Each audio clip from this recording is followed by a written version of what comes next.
on this computer. Okay. I think we're recording. Okay. So we're going to fire it up here. I'm Josh Vanek. I work for Montana Campus Compact, and I'm Erin Barstow. I manage the VISTA program, and that's the summer associate program with Montana Campus Compact. And we are joined by Danielle Anderson with Montana No Kid Hungry. Hello. And Jamie, you're with the Missoula Food Bank, I believe. Is that correct? That is, yes. Awesome. So we're going to explain today an opportunity for nonprofit organizations, school districts, folks who particularly work with hunger and nutrition needs in Montana, how you folks can make use of some great resources that Campus Compact and No Kid Hungry have got available. So welcome. We're going to just start popping through the slides here.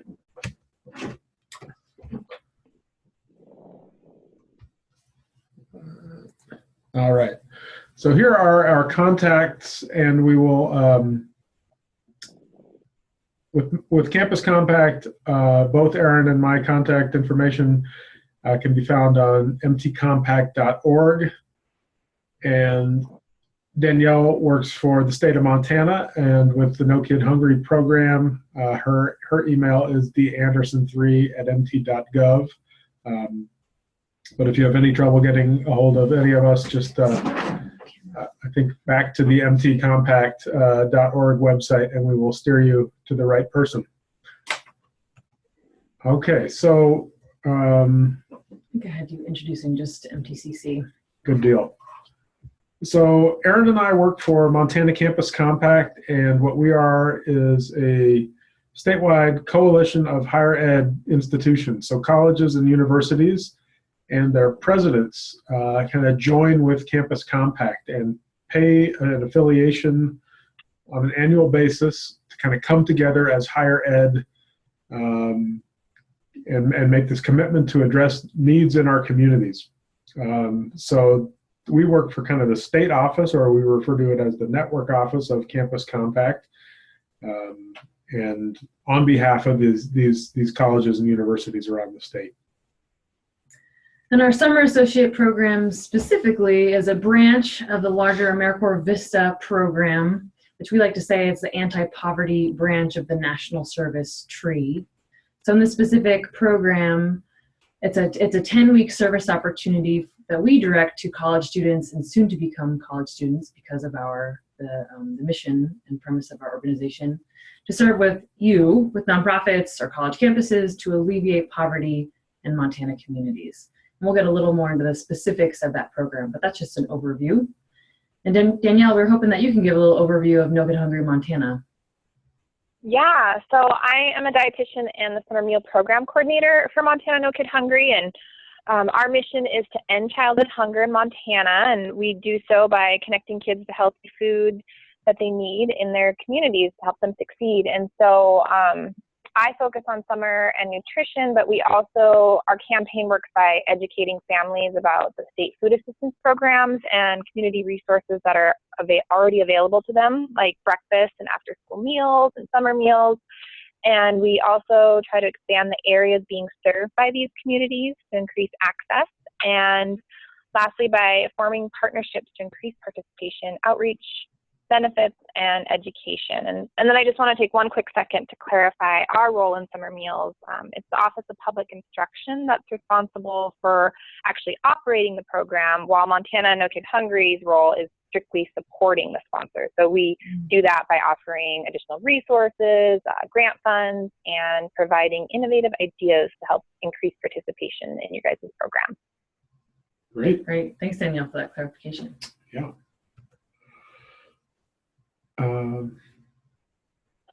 But this is you. Okay. So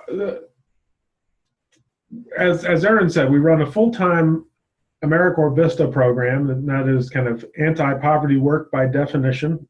the Summer Associate Program is a discrete 10-week summer placement, and it's rather than a typical capacity building placement that VISTA assignments generally are. This is much more direct service. So in particular, priority area associated with these summer associates of ours is in supporting meal sites that both support young people and older people. Intergenerational congregate meal sites apparently is the specific terminology around that. Spots that support hunger needs in communities broadly, including official USDA summer food service programs and senior meal programs. So obviously Montana is a state that makes a lot of use of free and reduced lunch, and this translates to a lot of needs in the summertime. So we're really hoping to amplify a lot of Danielle's and OPI's and No Kid Hungry's work in the state. And our interest in this is really to hopefully connect Montana college students with good work that they can support communities with over the summer. So that's, I guess that's our main focus in this, is to seek ways that higher ed, and in particular its college students, can support the work that you all do as folks directly supporting communities and addressing hunger needs over the summertime. Great. We have other priority areas, but for the focus of this presentation, this partnership, we definitely want to highlight this specific priority. And Danielle, I'm hoping that you can get a little more into detail about how you can help support these schools and summer meal sites. Yeah, so we're really excited about this collaboration with Campus Compact. Thank you, guys. The number one complaint that we hear is that sponsors just don't have the extra time or the resources needed to do everything that they'd like to for summer. And so we want to help you guys be able to do more by assisting with the cost to bring in a summer associate, or maybe it's more in some of the larger areas. We have grants available for our summer sponsors, and the grant cycle is actually coming up pretty quickly. It opens February 27th and closes on April 14th. And there's not a cap on the amount, but in order for us to actually pay for some of the costs of the summer associates, there are a few strategies that we suggest just in order for our grants team to give you the highest priority. And so one of those is increasing the days of service at existing sites. So they prioritize applications where sponsors are adding, or sites are adding 5 service days during the summer. And then another one is to plan to add a second meal type. So maybe if you're already only serving lunch, to either add a snack or breakfast or even a dinner. And then sponsors who are adding new sites in underserved or high need areas, or if you're partnering with new organizations like libraries or schools, and if you're developing new mobile meal routes. And then the last thing is just, it's new sponsors are a high priority. So if you're a new sponsor and are opening new sites in underserved or high need geographic areas, those things will make your application a higher priority than some of the others. Great. And then we'll go into some of the more details about how we can utilize these summer associates and projects a little bit later on. Sounds good. Thanks, Danielle. So Josh started to get into this a little bit here, but here's some other main points of the Summer Associate Program. As we mentioned, it's a 10-week service opportunity that we're hoping to offer to colleges, universities around the state. This resource is available to college campuses, schools, nonprofits, community entities. But the overall goal is to help alleviate poverty, because that's the whole premise of VISTA programming. Members serve full-time, and I put 24/7 in parentheses there because technically VISTA is served, they should be on call 24/7. So that means that there are evening events. So for example, if you're offering dinner or an early breakfast, that summer associate, they don't need to stay in the 9 to 5 general job time frame that they can serve. your organization on evenings and also weekends. We ask that at the time, or basically that VISTAs or summer associates average 40 hours per week, but that's flexible, and we don't collect timesheets or anything of that sort from you or from your summer associate.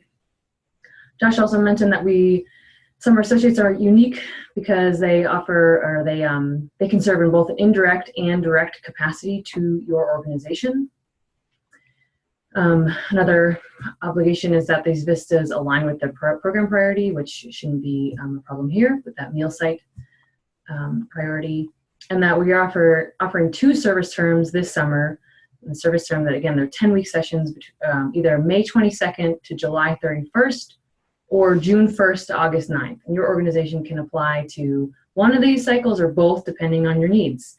You're also able to apply for as many summer associates as you think you would utilize. And to note that there's $850 per member, which of course you can certainly access with Montana No Kid Hungry funding, as Danielle was mentioning. That $850, do you give that to the summer associate, or does that go to the organization?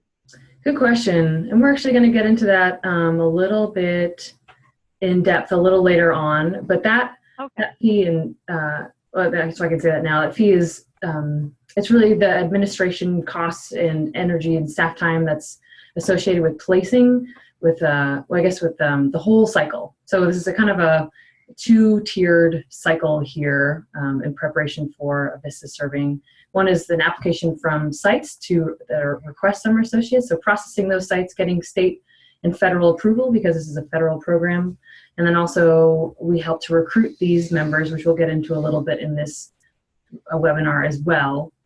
And it's tied with the back end processes here in our organization, as well as those benefits to those members. So those members are paid, and we'll get into the costs. And then they're also offered an education award that they can use towards paying off student loans or to furthering their education. Okay. Great question. This is you, Josh. Yeah, so Campus Compact, as I said a little bit earlier, is this network of higher ed institutions. We have 17 across the state that participate in this work of ours, and so kind of a key part of this program is that we want a campus partnership to be a part of it, and so there's a spot on the actual application for folks to list campus partner, and that can be an individual. We're not limited to working only in the communities where we have affiliate institutions, but it does help, I think, with recruitment. On the flip side, if you've got a town like Plentywood where there's not directly a higher ed presence, but perhaps you have a student returning from, MSUB or UM or wherever they go to school in state, I think that could be a sufficient partnership to kind of work with, the campus where that student goes and to capture that student to do a summer associate term back with the institution or back with the summer feeding program. So these can both be sort of an aspirational nature where you say, look, really what we want our campus partnership to be about is steering some students from X college into 10-week terms with us. And we're going to sit down with that campus partner and figure out, okay, how do we get in front of the right kind of classrooms and do some good targeted recruitment? We are really interested in seeing this opportunity offered to Montana students first and foremost. We also do some recruitment from around the country and closer by, just region, but we're really hoping to move the needle on the number of Montana college students that serve as summer associate VISTAs, and I think that can be a key. That can be what the campus partnership is. Absolutely. So some of the benefits of this, I think, I'm sure the food bank has multiple partnerships with, the Missoula Food Bank, for example, has multiple partnerships with the University of Montana, in kind of different ways. But some of these benefits are things like creating a service learning course that bring students in who perhaps do a higher level kind of project rather than like a one-off kind of generalist volunteer gig. They might do some research on hunger in the community and provide you with some data that will help you kind of better target your services. Sorry about that. Unplug my phone here. So service learning is certainly one of the potential benefits for a campus partnership. Also can leverage resources that help in addressing problems in the community. So I think the default that we come back to are college student volunteers, but that's not where it stops. I think there's lots of great resources that higher ed represents, from free meeting space, expertise and knowledge among faculty, you know, you name it. I think higher ed does a lot in Montana, and we hope that that by being intentional about partnerships, we're able to kind of amplify and connect higher ed with more needs that are going on. Also can help develop tools to improve the organization's impact in the community. Things like I mentioned earlier, you know, like studying the problem or turning a class loose on, you know, the systems that you use to kind of run programs to help perhaps revamp curriculum, so forth. I think there are lots of great ways that community organizations can benefit from a higher ed partnership. And finally, is kind of our mission.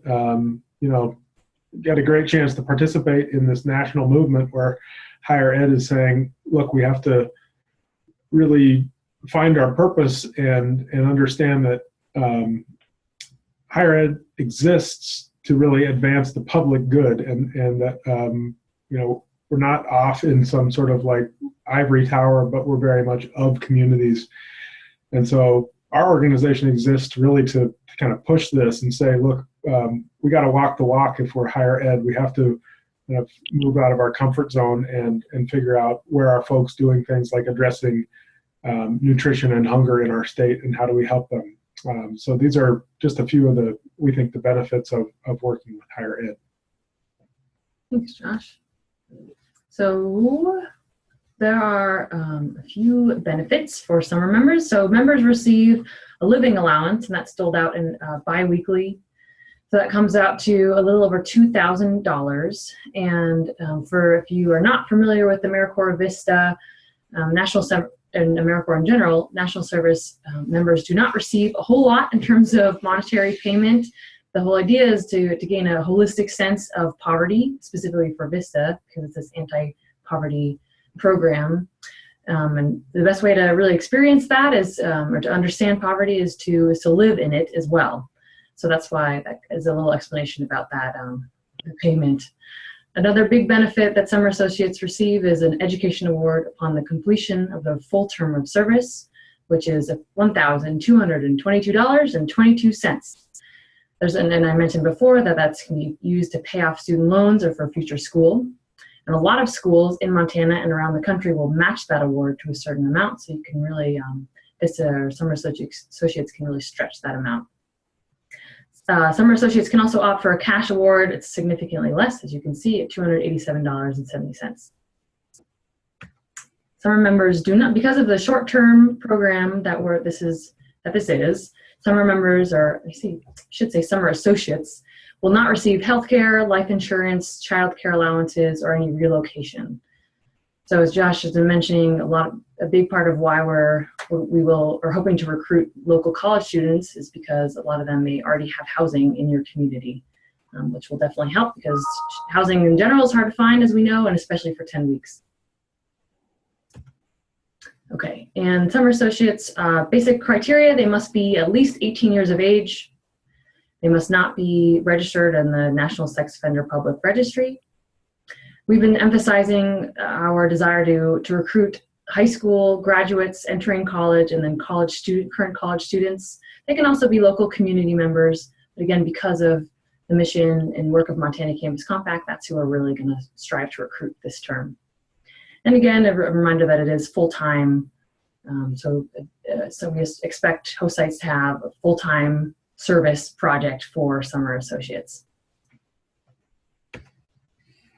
So a little bit about the application. We're not going to go through it fully here, but there's a few different sections of the application. Here are just some main takeaways, and then Danielle, I'm going to let you talk about the specific tips and strategies that you provided as well that you think might make these applications a good fit for No Kid Hungry and then also for this position. So we have a project description that's describing the overall project, what you're hoping to utilize a summer associate for. We ask that you please include your priority programming area, so summer feeding or summer meal sites, and this anti-poverty focus that is so important to this program. And Danielle provided a nice little example in the next slide. Project assessment, we ask you to prove to us how your project, your organization is meeting an unmet community need and how it is helping to alleviate poverty. We're really looking for statistics in this section to show, again, that you're working to alleviate poverty and providing a unique program for your community.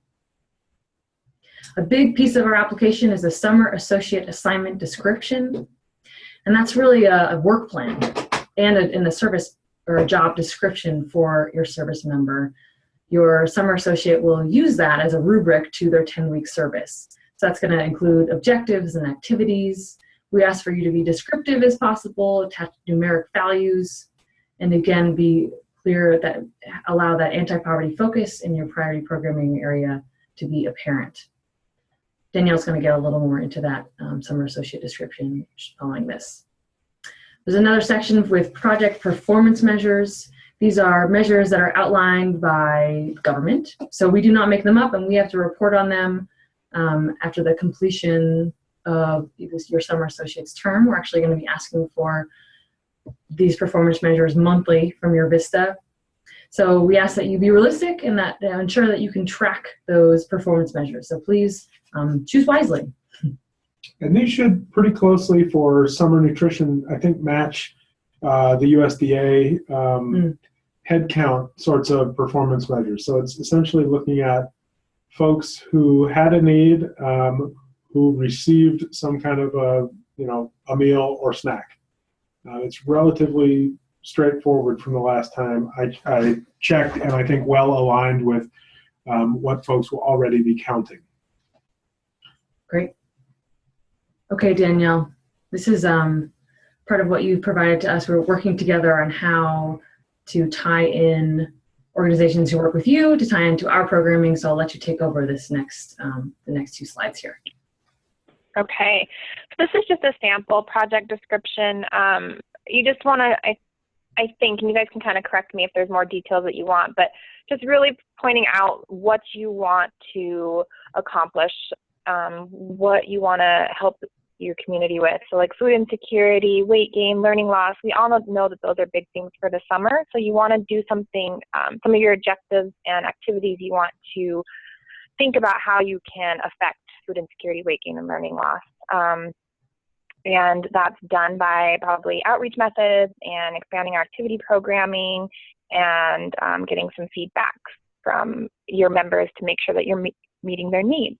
So I put together just some samples because with Montana No Kid Hungry, we don't want the members primarily being used for putting the meals together, the cooking, the cleanup, the serving of the meals, just because that's something that staff is already supposed to be doing to make it a sustainable program. So it won't look good on your No Kid Hungry grant application if that's what you're going to use a member for. So here are some example ideas of how you could utilize a member. One is increasing awareness through outreach. So we know that it's really hard for sponsors to actually have the time to get out and do these things. And we hear over and over again that families, for some reason, still are unaware of the programs that are happening in their communities. So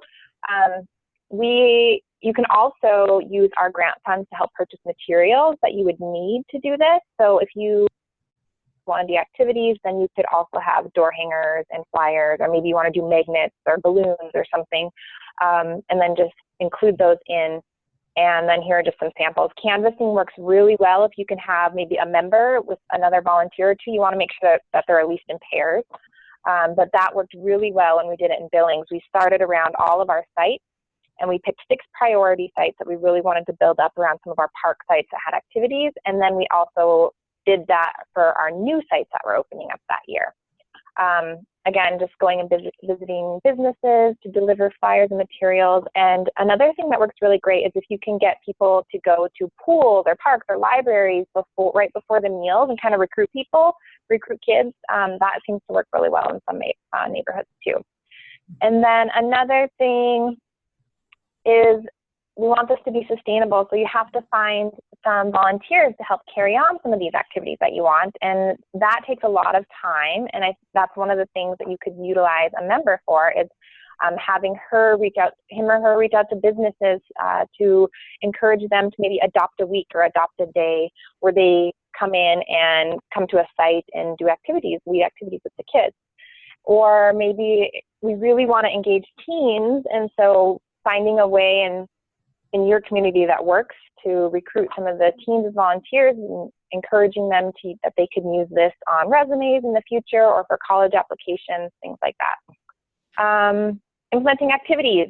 Summer learning loss is one of the major problems that we're dealing with, especially with low-income children that are so implementing activity programming is a great way to utilize these kids. You can request the funds again to help back this up. So if you need equipment or materials for these activities, write those into your grant. And then we also have a resource we can give you as well, activity guides that have a lot of just simple little activities that anybody can lead, and they don't take a lot of material. Collecting feedback. This is a great opportunity for you to learn more about what's needed in your community and how you can meet those needs. So collecting feedback from people that attend, whether it's parents or whether it's kids, maybe both, you want to gather information from both of them to see how you can improve next year or what maybe you can have a member work on this year. And then finally, improving the quality of food offered at meal sites. Sometimes this is a complaint among kids. They don't want the same items that they're getting all school year long. They really want some new fun food items and meals to try out during the summer. So this is a great opportunity for you to utilize a member to try, maybe find new recipes, maybe to try some taste tests with the kids and have them vote on what options they like best, and then those could be incorporated maybe into the school menu during the school year so that they feel like they have a say in producing that menu. Another thing is looking at the farm to school and kind of bringing that to the summer. So doing a lot of these taste tests, maybe some cooking demonstrations or garden-based learning, maybe bringing in some local farmers and ranchers, and so you can have this member set up some of those things and lead some of these activities. And then another thing to think about is that the summer meal program is only a small chunk of the day. It's only a couple hours. So if you're only serving lunch at your site, you're going to need to think about how you're going to utilize the member.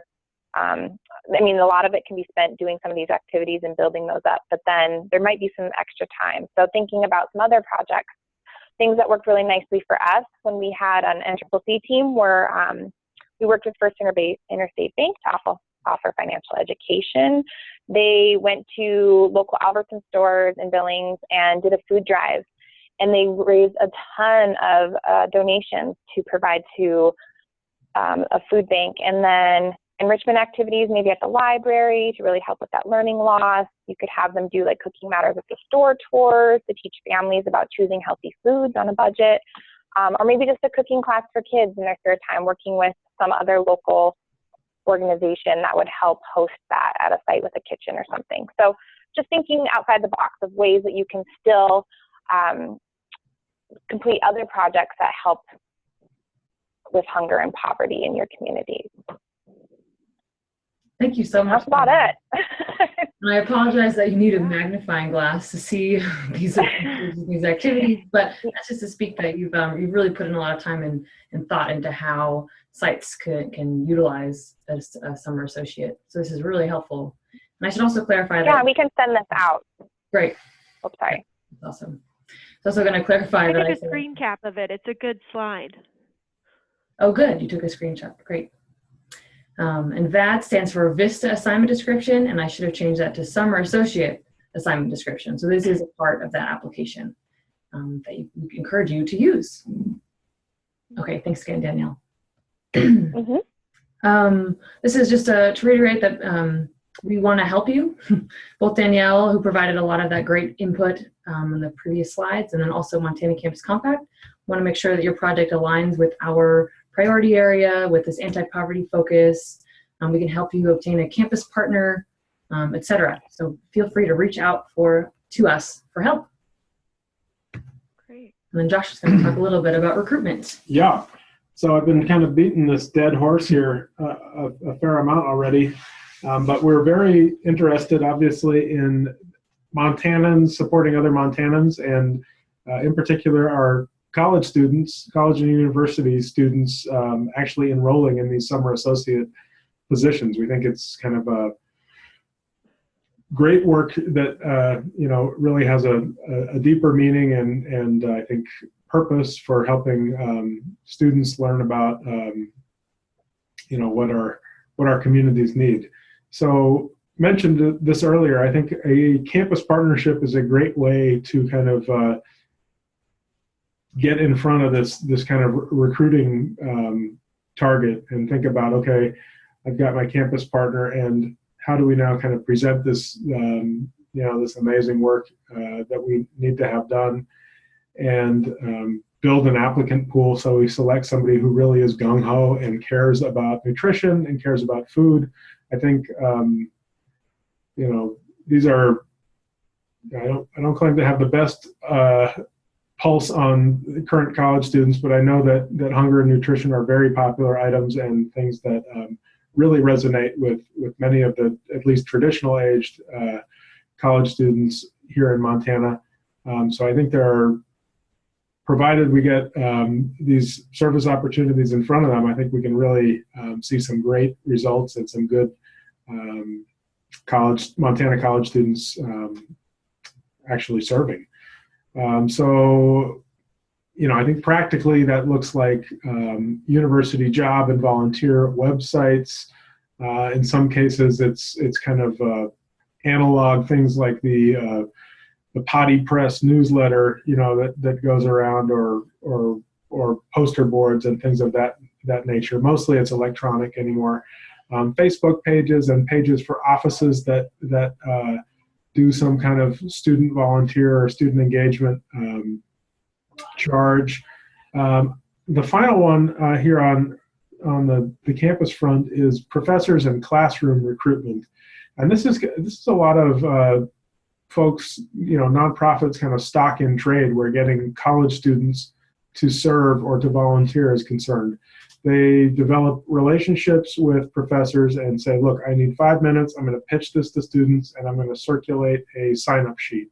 And then they do follow-up, and lo and behold, you get a couple of folks who actually were interested and want to apply for the job that you've got. So I can't underscore the importance of that in-person one enough. I think it really behooves us to be putting these kinds of positions in front of Montana students more and more often, and we'll get good results.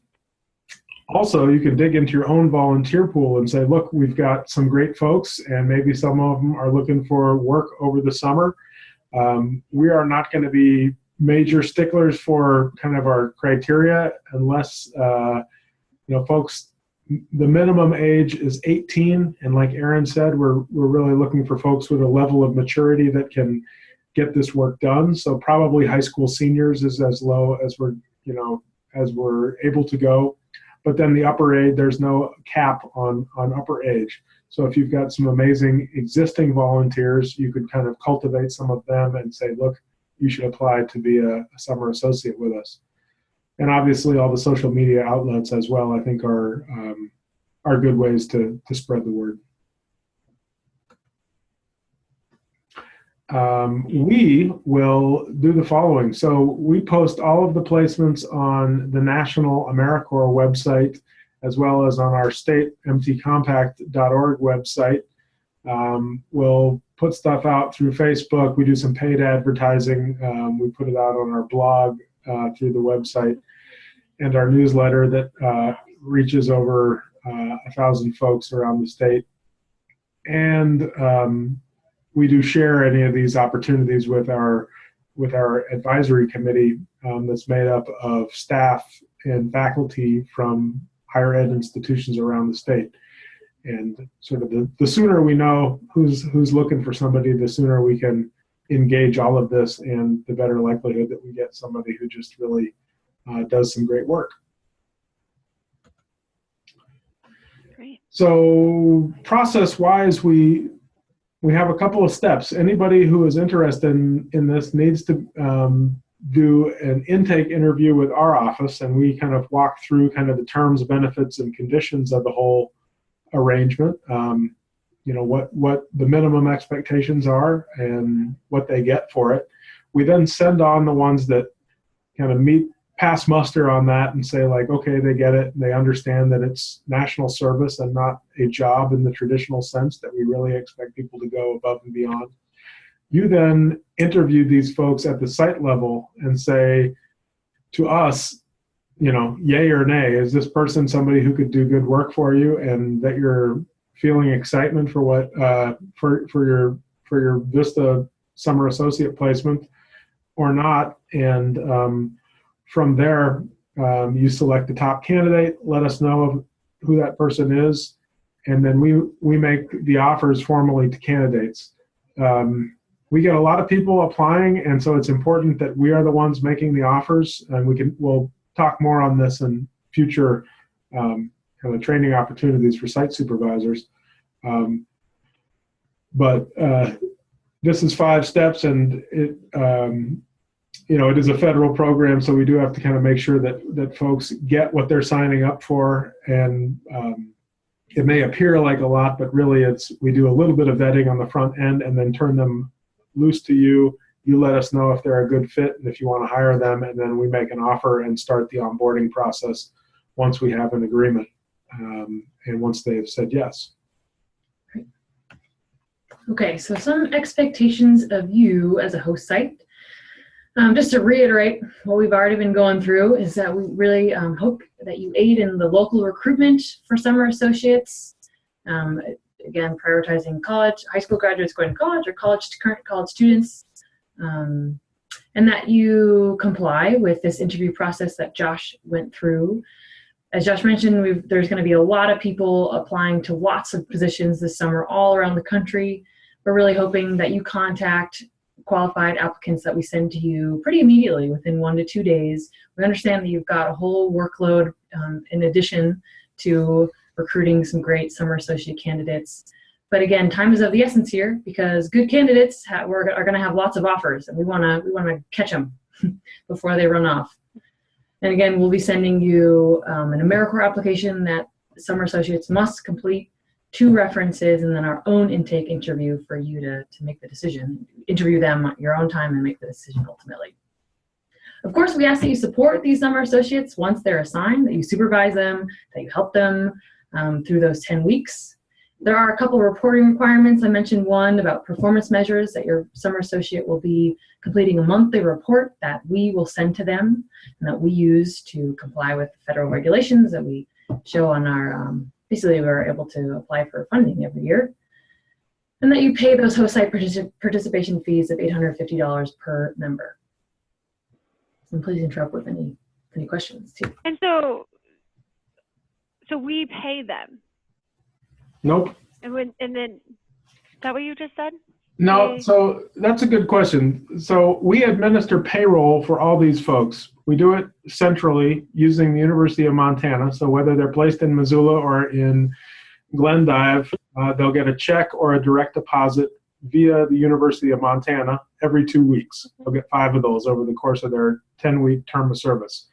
The participation fee that you remit as a host site comes to us, and a portion of it does support things like that direct member living allowance, but we also, as a term of this grant, are required to come up with a pretty significant chunk of cash just for operating and for essentially as cash match to run a VISTA program. So they actually come to our office. That's a good question because I know that gets a little a little, tricky to understand there. And as Danielle was mentioning, Yep. you can apply for No Kid Hungry funds to help offset the cost of this participation fee. Do you know what the fee is? Our fee? Yeah, The host fee.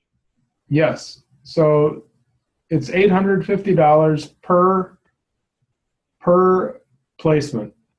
So if you say, look, we want one person to do outreach to, community outreach. We want one person helping with kind of after school activities and maybe some nutrition lesson planning, and a third person to do this. It's $850 per. So that goes to Montana Campus Compact. Yep. Okay. And so if we hired or told you wanted to hire, let's say 2 people, then would you send us a bill for that participation fee? Is that how that works? Exactly. We would. Okay. And then what Danielle offers, and some of the timing of this is, it's a bit of a leap of faith because nobody here is guaranteeing funding. We need strong applications, both on the compact side and on No Kid Hungry side. But, I think provided you're able to, pull in some of the language or activities that are in Danielle's sample assignment description and are willing to kind of write out, here are kind of the particular needs that we work with in our community, and here is kind of a clear plan for addressing them. We don't turn a lot of people away. We may work with you to kind of tighten up some things, but for the most part, we're very oriented toward how do we get this to the point where we can put funding behind it, less than how do we kind of withhold funding from communities. So so those dollars from No Kid Hungry can be used to offset that $850 participation fee, provided there's some check marks next to some of what No Kid Hungry needs done, which are things like additional days of providing meals or additional outreach or things of that sort that kind of challenge new impacts in the community or under this general heading of nutrition. And then is that on the No Kid Hungry website where you can apply for that? Yeah, and I can give you specifics too. We can send out something. I didn't actually give they just went live with our new program yesterday, so I didn't have that until this morning, and I'm not quite sure. I haven't checked it out yet to make sure it's all up and running, but that information will go out to all the sponsors. Are you part of the summer lunch line that Emily sends out? Emily from OPI? It's maybe. I just started in this position with the Missoula Food Bank. This is my 3rd week, so I'm still kind of learning all the ins and outs of this position. Yeah. So. Okay. Well, you have my contact info. Make sure you get that. And then I'm happy to help you walk through the application. It's a pretty easy application, but there are just some things that I can help you to make sure that your application will be considered highly. To make sure you hit everything that we need on there. Great. And we'll link up to the No Kid Hungry page once we get kind of that link from Danielle from the Compact Summer Associate page as well, and just say, hey, if you're doing this kind of work over the summer, consider this option to help offset some of your costs. Okay. Thanks, Shim. Okay. So we've got as I mentioned, a couple reports, just a few things that are required of your summer associate. Those 2 reports, monthly reports, and then activity logs, which will not track time because we're not time bound this program. But it's for, basically we have to, for compliance, we have to keep those activity logs at your site for up to 7 years. Just in case we're audited, we just need some proof that you did in fact have a summer associate at your site. So your VISTA will also be writing up a short little impact report that we use to highlight the program accomplishments of our summer associates around the state. And we also move that up to the federal level as well. Another thing we didn't mention that some of the $850 application fee goes to is training. So summer associates, we will train those on their first day of service, so either May 22nd or June 1st. And VISTAs actually swear in, they take an oath of service. And this is from one of our summer classes, our full-time VISTA classes. This is Missoula Mayor John Ingen and a whole bunch of women. There are men who serve as well, but this class just was a bunch of women. So again, they take an oath of service. They learn more about us, about their expectations and benefits, how to report, how to track, use those and complete those activity logs.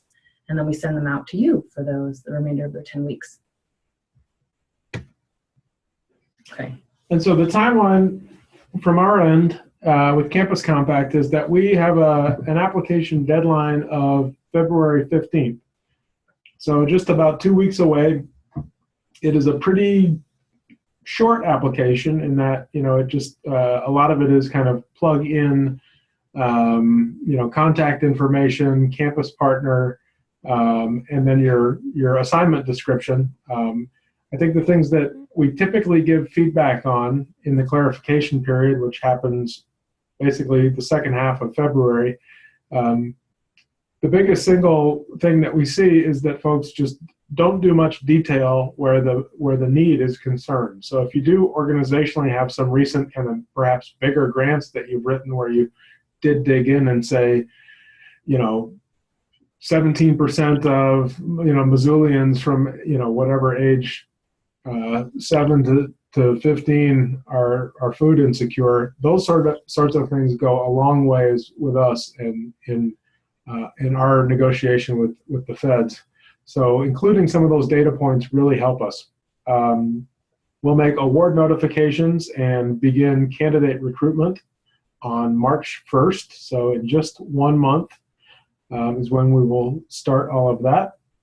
And then we'll be recruiting March, April, and then early May, date to be announced. We'll do our final offers to our candidates. So, on the recruitment front, we really sort of want to underscore the two things. Local is good and existing volunteers are great. If you have somebody who has made a commitment to you already and you want to kind of encourage them to apply for this, we are all about it. And then in early May, additionally, we'll have a host site preparation webinar that gets a little bit more into the detail of what it means to host a summer associate. Some of these things like tracking their time there, or not their time, but their not their hours, but their activities during service. Thank you. And then our pre-service orientations for summer members will be on the 2 first days of service. So either on May 22nd or on June 1st, about a week later, we'll do these pretty much a half day, I think is typically what these take.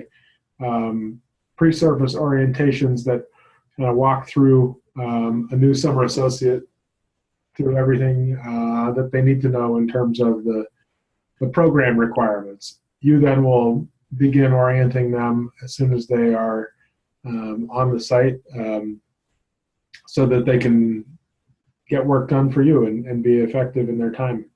So that's our timeline. And I think that's it. Here are our contacts, and please do not hesitate at all to reach out to any of us. And if we don't have the answer, we'll refer you to somebody who does. Are there questions, Jamie? I'm glad we had you on here to kind of help clarify the things that I was not being clear on. Yeah, no, that was great. Yeah. Just learning my new position and about this program. So thank you. Good deal. Help. And yeah, I like that slide of just the suggestions for the VISTA. I think that will help with the application process. So I'm close to finishing, but this will just kind of help to spice it up a little bit and make it more, I guess, of a priority application then. So super. Wonderful. Yeah, and then getting connected with Danielle for that. Yeah, potentially to offset the host site participation fee would be nice too. So Awesome. yeah, wonderful. Well, thank you everyone for your help. Yeah, thank you so much. And we look forward to getting an application from you. And like I said, do not hesitate to reach out with any questions as you're applying. Thank you. Yeah, I will do. Great. Thank you.